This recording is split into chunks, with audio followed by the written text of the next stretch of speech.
ಮಗನೇ, ನಮ್ಮ ಪ್ರೀತಿ ತಂಗಿಯ ಕೊರಳಿಗೆ ಕೈ ಹಾಕಿ ನಮ್ಮ ಅಣ್ಣನನ್ನು ಬಗ್ಗಿಸಿ ನಿಲ್ಲಿಸಿ ನಗುತ್ತಿರೋ ಮಗನೇ. ಅವನನ್ನ ಸುಮ್ಮನೆ ಬಿಡಬೇಡ. ಗಟ್ಟಿ ಹಾಕಿ ಧರ್ಮದ ಕಂಬಕ್ಕೆ ಗಟ್ಟಿ ಹಾಕಿ ಮಗನನ್ನು.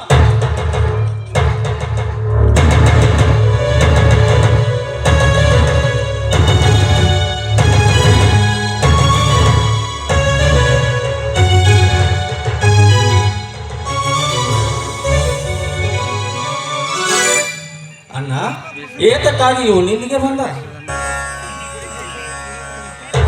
ನೋಡಪ್ಪ,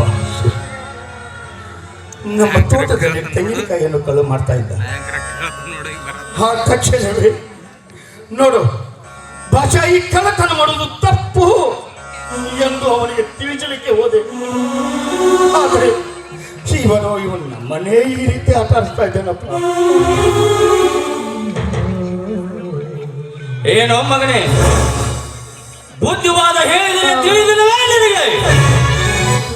ಧರ್ಮದ ಮನೆ ಹಿರಿಯಣ್ಣನ ಮಾತು ಮೀರಿದಲ್ಲದೆ ನಮ್ಮ ಪ್ರೀತಿಯ ತಂಗಿಗೆ ಕೊರಳಿಗೆ ಕೈ